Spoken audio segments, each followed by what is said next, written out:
வணக்கம். கதிரவன் நியூஸின் மதிய நேர பிரதான செய்திகள். முதலில் தலைப்புச் செய்திகள். ஓய்வூதியம் பெறப்போகும் அரசு ஊழியர்களுக்கான அவசர அறிவிப்பு. அவசரமாக இடமாற்றப்படும் நீர்கொழும்பு சிறைச்சாலை பெண் கைதிகள். அடுத்தடுத்து பதிவாகும் மரணங்கள். பழைய பூகம்பர சிறை வளாகத்தில் புதிய சிறைச்சாலை நிர்மாணம். மட்டக்களப்பு அம்பாறை உள்ளிட்ட பகுதி மக்களுக்கு அவசர எச்சரிக்கை. கடுநாயக விமான நிலையத்தில் கோடி ரூபாய் தங்கப் பொருட்களுடன் சிக்கிய தொழிலதிபர். அறிகுறிகள் தென்பட்டால் தாமதிக்க வேண்டாம், தீவிரமடையும் மற்றும் ஒரு நோய் பரவல். பெண் கான்ஸ்டபிள்களுக்கு பாலியல் தொல்லை கொடுத்த OAC. கோட்டபாய ரணில் நாமல் ரகசியம். கொழும்பு அரசியலில் சலசலப்பு. பல பகுதிகளுக்கு பலத்த காற்று தொடர்பில் எச்சரிக்கை. தொடர்பான விரிவான செய்திகள். ஓய்வூதிய திணைக்களத்தினால் விசேட இணையவழி விழிப்புணர்வு செயலமர்வு தொடர்பு இன்று முதல் முன்னெடுக்கப்பட உள்ளதாக அறிவிக்கப்பட்டுள்ளது. ஓய்வு பெறும் அரசு ஊழியர்களுக்கு ஓய்வூதியம் வழங்குவதில் ஏற்படும் தாமதங்களை குறைக்கும் நோக்கில் இந்த திட்டம் முன்னெடுக்கப்பட உள்ளது. அடுத்த 6 மாதங்களுக்குள் ஓய்வு பெற திட்டமிட்டுள்ள ஊழியர்களுக்காக இந்த திட்டம் வடிவமைக்கப்பட்டுள்ளது. இதன் மூலம் ஓய்வூதியத்தை பெறுவதற்கு தேவையான நடைமுறைகளை முன்கூட்டியே பூர்த்தி செய்வதற்கும் உரிய காலத்தில் ஓய்வூதிய பயன்களை பெற்றுக்கொள்வதற்கும் தேவையான வழிகாட்டல்கள் இந்த அமர்வுகளில் வழங்கப்படும். ஒவ்வொரு அரசு ஊழியரும் தாமதமின்றி ஓய்வூதியத்தை பெறுவது அவர்களின் உரிமையாகும் என பொது நிர்வாக மாகாண சபைகள் மற்றும் உள்ளூராட்சி அமைச்சு தெரிவித்துள்ளது. ஓய்வு பெறும் அதிகாரிகள் தமது ஓய்வு கால வாழ்க்கையை எவ்வித சிரமங்களுமின்றி தொடங்குவதற்கு இந்த முயற்சி பெரிதும் துணை புரியும் என எதிர்பார்க்கப்படுகிறது. நீர்கொழும்பு சிறையில் தடுத்து வைக்கப்பட்டிருந்த பெண் கைதிகள் குழுவினர் ஏனைய சிறைச்சாலைகளுக்குள் மாற்றப்பட்டுள்ளனர். குறித்த கைதிகள் நேற்று இரவு வாரியபொல மற்றும் போகம்பர சிறைகளுக்கு மாற்றப்பட்டதாக சிறைத்துறை தெரிவித்துள்ளது. சம்பந்தப்பட்ட சிறையில் தடுத்து வைக்கப்பட்டிருந்த வெளிநாட்டு பெண் கைதிகளும் அவர்களில் அடங்குவதாக கூறப்படுகிறது. நீர்கொழும்பு சிறையில் ஏற்பட்ட அமைதியின்மையின் காரணமாக அங்கு தடுத்து வைக்கப்பட்டிருந்த பெண் கைதிகள் குழுவினர் நேற்றும் போராட்டத்தில் ஈடுபட்டுள்ளனர். இருப்பினும் போராட்டம் தற்போது முடிவுக்கு வந்துவிட்டதாகவும் கைதிகள் படிப்படியாக ஏனைய சிறைச்சாலைகளுக்குள் மாற்றப்பட்டு வருவதாகவும் சிறைச்சாலை ஊடக பேச்சாளர் AC கஜநாயக்க தெரிவித்துள்ளார். இதற்கு இடையில் நீர்கொழும்பு சிறையில் இருந்து ஆண் கைதிகளை ஏனைய சிறைகளுக்கு மாற்றும் பணியும் நடைபெற்று வருகின்றது.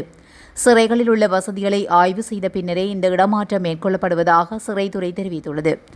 நீர்கொழும்பு சிறையில் சுமார் 1000 கைதிகள் தற்போது தடுத்து வைக்கப்பட்டுள்ளதாக தெரிவிக்கப்பட்டுள்ளது.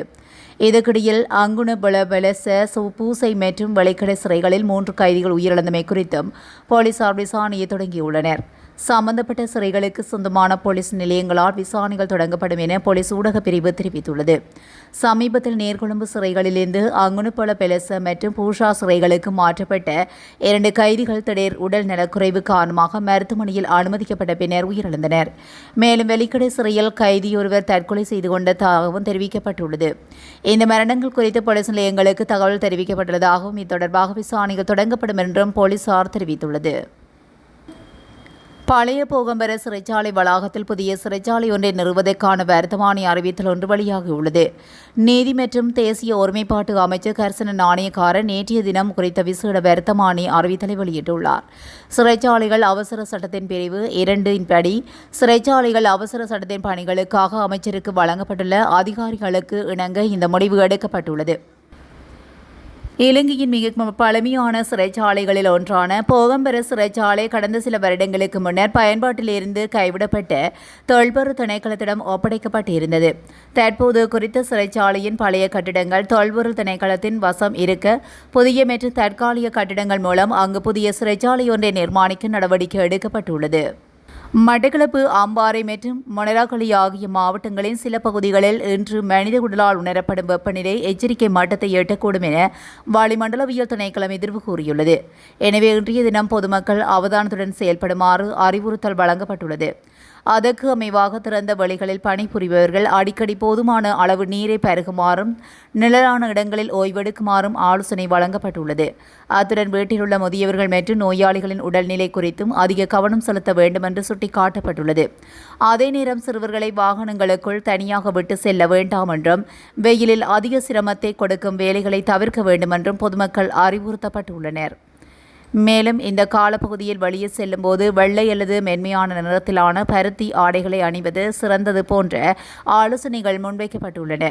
வெப்பநிலை அதிகரிப்பின் போது உடல்நல நலத்தில் ஏற்படும் மாற்றங்கள் குறித்தும் பொதுமக்கள் அவதானமாக இருக்குமாறும் அசௌகரியங்கள் ஏற்பட்டால் உடனடியாக மருத்துவ ஆலோசனைகளை பெறுமாறும் அறிவுறுத்தப்பட்டுள்ளனர்.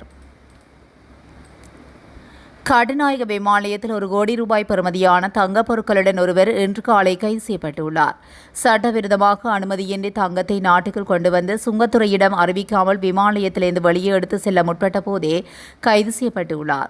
நேற்று காலை 6:30 மணிக்கு துபாயிலிருந்து புறப்பட்டு இன்று கட்டுநாயக விமானத்துக்கு வந்தடைந்த போது தனது பயணப்பையில் 271 கிராம் மற்றும் 480 மில்லி கிராம் எடையுள்ள 12 தங்க கட்டிகள் 10 கை காப்புகள் மற்றும் 2 தங்க பிஸ்கட்களை மறைத்து வைத்திருந்த போது பிடிபட்டுள்ளார்.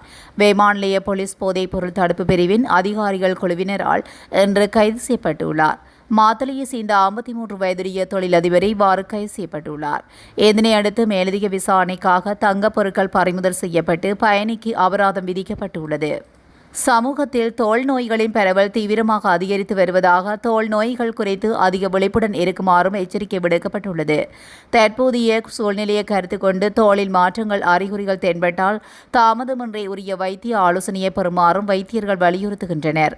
நாட்டில் தோல் நோய்கள் தற்போது தீவிரமான சுகாதார பிரச்சினையாக மாறியுள்ளதாக தோல் வைத்தியர்கள் எச்சரிக்கை விடுத்துள்ளனர்.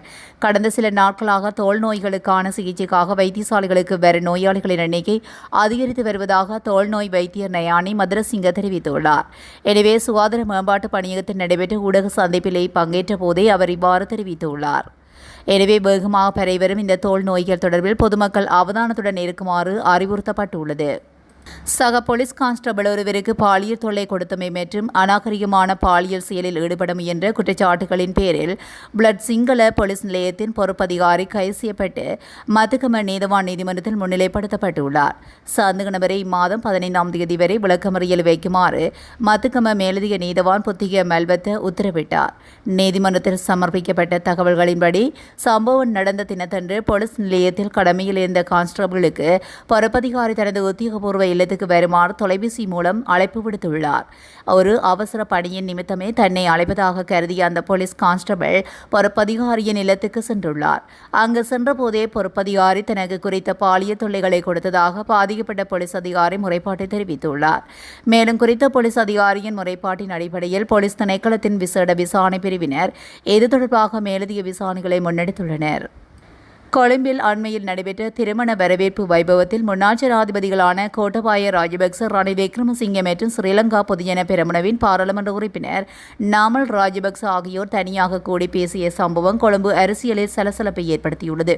இந்த திருமண வரவேற்பு வைபவத்தில் பல்வேறு அரசியல் கட்சிகளைச் சேர்ந்த அரசியல்வாதிகளும் கலந்து கொண்ட நிலையில் கோட்டபாய, ரணில் மற்றும் நாமல் ஆகியோர் சம்பாசனத்தை செய்து கொண்டிருக்கும் வீடியோ சமூக வலைதளங்களில் வைரலாகியுள்ளது. அவர்கள் கோட்டபாய, ரணில், நாமல் மூவரும் என்ன திட்டத்தை வகுத்தனர் என்பது தொடர்பிலான கேள்விகளும் எழும்பியுள்ளன. நாட்டின் பல பிரதேசங்களில் பலத்த காற்று வீசும் என வானிலை ஆய்வு மையம் எச்சரிக்கை விடுத்துள்ளது.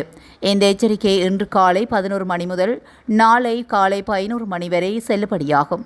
மத்திய சப்ரமுவ, வடமத்திய மாகாணங்கள் மற்றும் புத்தளம், ஹம்பாந்தோட்டை, மன்னார், திருகோணமலை மாவட்டங்களிலும் மணிக்கு 40 தொடக்கம் 50 கிலோமீட்டர் வேகத்தில் பலத்த காற்று வீச வாய்ப்புள்ளது.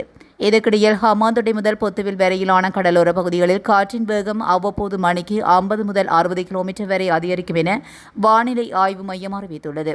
அதன்படி அப்பகுதியில் கடல் அவ்வப்போது மிகவும் கொந்தளிப்பாக காணப்படும் போது இது தொடர்பாக கடற்படை மற்றும் மீனவர்கள் விழிப்புடன் இருக்குமாறும் இது சம்பந்தமாக அது வெளியிடும் மற்ற அறிவிப்புகளுக்கு கவனம் செலுத்துமாறும் வானிலை ஆய்வு மையம் கேட்டுக் கொண்டுள்ளது. இத்துடன் கதிரவன் நியூஸின் மதிய நேர பிரதான செய்திகள் நிறைவடைகின்றன. தொடர்ந்தும் செய்திகளோடு இணைந்திருக்க கதிரவன் நியூஸுடன் இணைந்திருங்கள். நன்றி, வணக்கம்.